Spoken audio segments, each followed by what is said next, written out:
So if you know me on a personal level, you know that one of my favorite subgenres in horror is that of found footage. I have absolutely loved found footage since I saw the movie Cloverfield back in 2008, and I went down this rabbit hole of just finding other films similar to that. It brought me to Blair Witch Project, it brought me to Quarantine, which inevitably brought me to Wreck, then it brought me to The Last Exorcism, and I've just loved anything and everything found footage. And I've noticed over the years that found footage has even made its own subgenre of other movies, like these webcam movies like Host or Unfriended. But I've also noticed a rise in broadcasting found footage. The idea of you're watching, say, like a TV segment and someone's on stage or on a set and they're interviewing people in terms of something that's abnormal and sometimes paranormal. This is actually one of the coolest Blu-rays that I own. It's a made-for-TV movie called Ghostwatch. And this was originally presented as like this real thing. The BBC tried to play a prank on everybody in Halloween of 1992, and all of the anchors were in on it, and it was a prank. But everybody watching it thought it was this real thing, and everybody was losing their minds. And they were calling the TV station, letting them know that there were things in the background and giving their input. And it felt like just everybody watching was so involved in whatever was going on. And that's what I've always really appreciated about the found footage genre, is that involvement where the characters are acknowledging you as an audience member. Other conventional examples of why I like this that have come up in recent years is that scene from The Joker.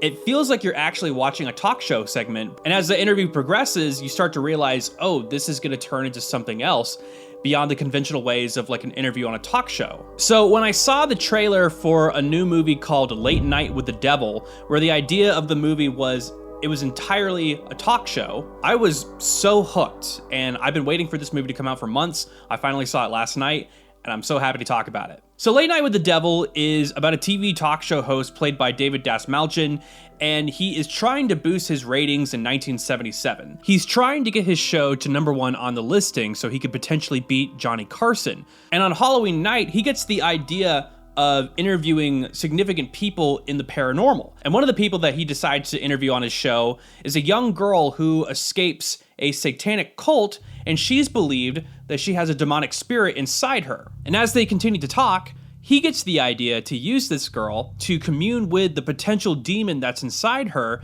to boost the ratings on his show. And that's where things start to get out of control and just totally bonkers. And I absolutely love this film. Like I said, the entirety of this show is basically late night television, where it feels like you are actually watching something off of Conan or Jimmy Kimmel, where you have this eccentric TV host interviewing people, and it feels just very authentic. And not only that, it's a talk show from 1977, so there's this authentic feel to it where you see a little bit of grain on the screen. The aspect ratio is that of a TV from 1977, and it just feels very real for the most part. And one of the many highlights of this film, I gotta say, is David Dastmalchian. He is electric throughout this entire movie. You buy the fact that he is a TV show host, and it's very significant in terms of him because I've seen a lot of his work. I've seen him in The Dark Knight, Prisoners, Ant-Man and the Wasp, most recently Dune. He's always played as this very quiet, sheltered character. Whereas in this, I think this is like his best role ever. He steals the entire show, and you actually believe that this is a guy trying to save his show, and he's trying to be as eccentric as possible and doing whatever he can to grab the audience's attention. And the movie does such a good job in terms of having you believe that this is television, where when it gets to the point where things start getting out of control and you start to notice subtle things outside of the realm of television, you're like, oh shit, that was really weird. I'm very unsettled by this. And one thing that I liked about the movie too is when they cut to commercial, there's actually behind the scenes footage that this documentary that you're watching is showcasing, where they go backstage and everything is black and white to showcase that this is off the air, and they start talking about this weird shit that's happening on the show, and they're like, what was that? Did you notice that like on the camera? Like, that's so weird. So I loved how we get a little bit of background outside of the television broadcast to showcase how the characters are feeling and how they're a little bit uneasy as to what's going on. And speaking of the characters, everybody is incredibly lived in. Like I said, this talk show host is trying very hard to save his show, and it seems that everybody that's presented in this movie has a motive. But there's other characters in the show as well that also want to implement their own ideas and showcase to the audience that either this is real stuff that's happening during these segments, or this is all fake and you shouldn't believe in this. One of those characters that they bring on is a skeptic. He is trying to disprove the presence of anything supernatural, and he's trying to showcase that there's a psychological explanation as to why certain things happen. And he presents to the audience like, hey, if there's anybody out there that can prove to me the paranormal exists, I'll give you this $100,000 check. And then as the show progresses and we start to see this young girl float in her chair and turning into this demonic being, you start to see like, oh, I've got to like make sure that this is disproven, so I can't give away my check. So all these little pieces in the movie are set very well to the point where you recognize what the characters' beliefs are and why they're trying to showcase their beliefs to anybody who's watching this television show. And you very much see it in the beginning where one of the guests that they showcase is a John Edward-like character who is perceived to be psychic. And as you can imagine with a John Edward-like character, he's trying to basically like say random words like, is there a Peter in the audience? No, a Patricia, my mom's yes, Patricia. So I love how the movie commentates on both sides of, you may believe this guy or you may not believe him because this could very well be a scam. But as the movie moves on and you see that he's clearly distraught when he gets potentially an actual vision, and he's so sure of the name that he's thinking, it just really gets under your skin because you're conformed at this point to watching a television show, and you're like, oh, like, what's happening here? Like, this isn't supposed to happen. And I think that's another reason why I love broadcast horror movies, is because you're watching something that on TV should be contained and sometimes censored. But when you see something abnormal, or maybe you just hear someone saying a curse word on live television, it showcases to you as the audience that something's going on and this shouldn't be happening. And it really just disturbs you. I also, without going into spoilers, I kind of like the ending. I think it's the most polarizing part of the movie, but it kind of leaves a lot of questions.